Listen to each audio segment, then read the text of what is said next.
नहीं रहा, बल्कि गांव की गलियों से लेकर चौपाल तक मुख्यमंत्री पूरी तरह आमजन के बीच नजर आए।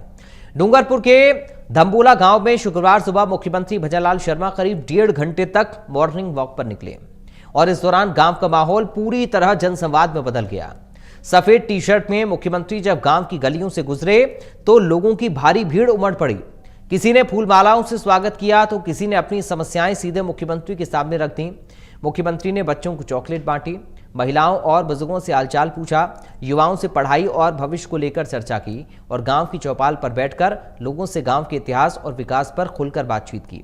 इस दौरान ग्रामीणों ने बिजली के झूलते तार, स्कूल में साइंस लैब की कमी, ट्रांसफार्मर, रोजगार और स्वास्थ्य जैसी कई समस्याएं मुख्यमंत्री के सामने पेश कर दी। मुख्यमंत्री ने मौके पर ही अधिकारियों को निर्देश दिए और कई समस्याओं के तत्काल समाधान के आदेश भी दिए। मॉर्निंग वॉक के दौरान मुख्यमंत्री ने गांव के ऐतिहासिक क्षेम सागर तालाब की खूबसूरती पर भी चर्चा की और उसके संरक्षण के लिए रिंगवाल बनाने का प्रस्ताव तैयार करने के निर्देश भी दिए। इतना ही नहीं, तालाब में गंदे पानी की निकासी रोकने के लिए 50 लाख रुपए के बजट की घोषणा भी की गई है। चौपाल के बाद मुख्यमंत्री बच्चों और खिलाड़ियों के बीच पहुंचे, जहां पर उन्होंने बैडमिंटन खेलकर सभी को चौंका दिया। मुख्यमंत्री ने युवाओं को खेलों में आगे बढ़ने की प्रेरणा दी और खिलाड़ियों के साथ तस्वीरें भी खिंचवाईं। वहीं मुख्यमंत्री ने गोवर्धन नाथ मंदिर और अंबे माता मंदिर में दर्शन किए, पक्षियों के लिए परिंदा बांधा, गाय को गुड़ खिलाया और बाद में बांसिया पहुंचकर संत गोविंद गुरु की जन्मस्थली पर भी दर्शन किए। तो ये तस्वीरें आप देख रहे हैं। मुख्यमंत्री भजनलाल शर्मा धम्बोला गांव में मॉर्निंग वॉक पर निकल पड़े। ये अलग अलग तस्वीरें मुख्यमंत्री के इस मॉर्निंग वॉक की ही आप देख रहे हैं, जहां पर कहीं चौपाल में आमजन की समस्याएं सुनी तो कहीं बैडमिंटन खेलते हुए नजर आए। बिजली के तारों को लेकर अधिकारियों को निर्देश दिए, तालाब के संरक्षण को लेकर, इसके अलावा साइंस लैब की मांग पर बड़ा फैसला हुआ, चाहे महिलाओं और बुजुर्गों से सीधे संवाद की बात हो।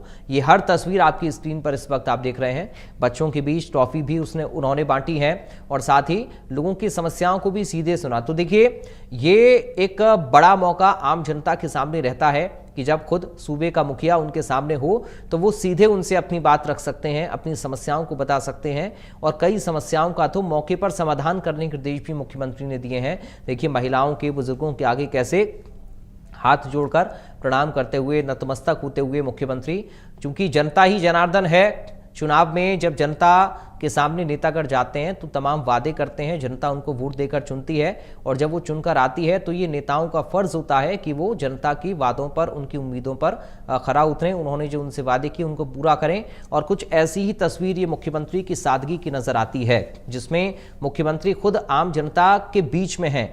ये चुनाव से पहले की कोई तस्वीर नहीं है, ये आप देख रहे हैं जब कार्यकाल चल रहा है सरकार का, उस दौरान एक मुख्यमंत्री, सूबे का मुखिया जब जनता के बीच में हो तो ये तस्वीर बताती है कि कैसे आम जनता के मुख्यमंत्री हैं भजनलाल शर्मा और जनता के बीच में पहुंचकर उनकी समस्याओं को जानते हैं, उनके समाधान के लिए काम करते हैं। बच्चों के बीच में उनके खेल रुचि को लेकर, उनकी पढ़ाई को लेकर उनसे बातचीत करते हैं, महिलाओं से उनके इलाके की समस्याओं को लेकर, या फिर जो खिलाड़ी हैं उनका हौसला बढ़ाते हुए मुख्यमंत्री, चाहे वो आसपास जो पूरा वातावरण है उसको कैसे हम बेहतर बना सकते हैं, बेहतर तालाबों और पार्कों के जरिए, ये तमाम व्यवस्थाएं हैं जो कि जनता से जुड़ी हुई हैं, मूलभूत ज़रूरतें आम लोगों की हैं। इन सभी का ध्यान रखते हुए मुख्यमंत्री की तस्वीरें इस वक्त आप अपनी स्क्रीन पर देख पा रहे हैं। गोविंद गुरु धाम में दर्शन पूजन भी मुख्यमंत्री ने इस दौरान कर लिया। बच्चों को चॉकलेट भी बांटते हुए सीएम नजर आए। देखिए, हमारा ये बागड़ का क्षेत्र है, डूंगरपुर बांसवाड़ा हमारा बहुत ही प्रमुख जिले हैं। यहाँ की संस्कृति, यहाँ की विरासत,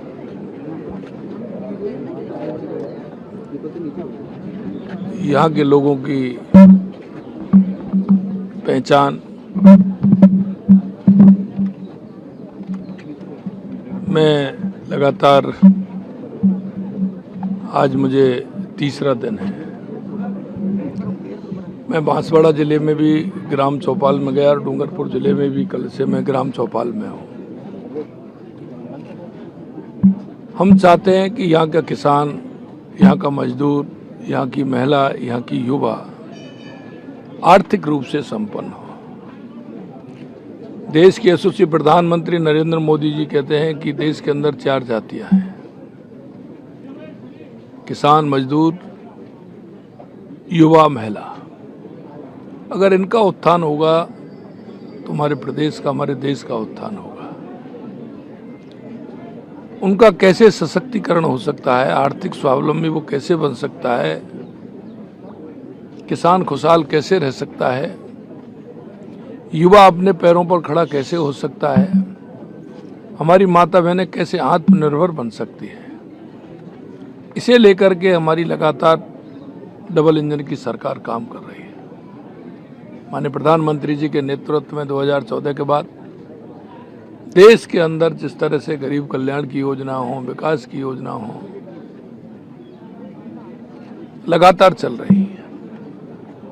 हम चाहते हैं कि उन योजनाओं का फायदा आम ग्रामीण को, गरीब को, मजदूर को, किसान को, महिला को, युवा को उसका फायदा मिले। और इसलिए हमारी सरकार ने निर्णय लिया है कि हमारे सभी मंत्रीगण, सभी विधायक, सभी सांसद, सभी जनप्रतिनिधि, सभी हमारे पार्टी के कार्यकर्ता गांव-गांव जाकर के गांव की क्या मूलभूत समस्या है उन पर फोकस करेंगे। वहां के लोगों को जीवन स्तर कैसे सुधर सकता है इस पर विचार करेंगे। किसान आधुनिक खेती करके, ऑर्गेनाइज खेती करके कैसे वो संपन्न हो सकते हैं। माताएं बहनें राजीविका के माध्यम से लखपति दीदी कैसे बन सकती हैं। युवा पढ़ करके सरकारी नौकरी भी ले, प्राइवेट क्षेत्र में भी उसको रोजगार मिले और वो अपने पैरों पर स्वयं के रोजगार से कैसे खड़ा हो सकता है, इस पर हमारा फोकस है और लगातार हमारी सरकार उसके लिए काम कर रही है।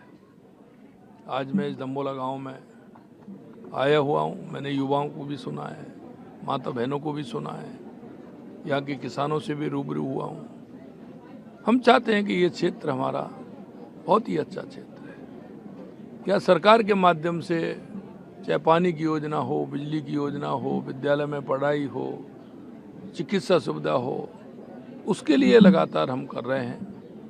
और जिस तरह की कोई बात आती है तो हम उसको तुरंत करके उसको आगे बढ़ाने का काम करते हैं। हमारा कहना है कि हम देश के यशस्वी प्रधानमंत्री नरेंद्र मोदी जी के नेतृत्व में हमारा राजस्थान हर दृष्टि से आगे बढ़े। यहाँ बहुत टोंक जिले की निवाई तहसील से एक बेहद गंभीर और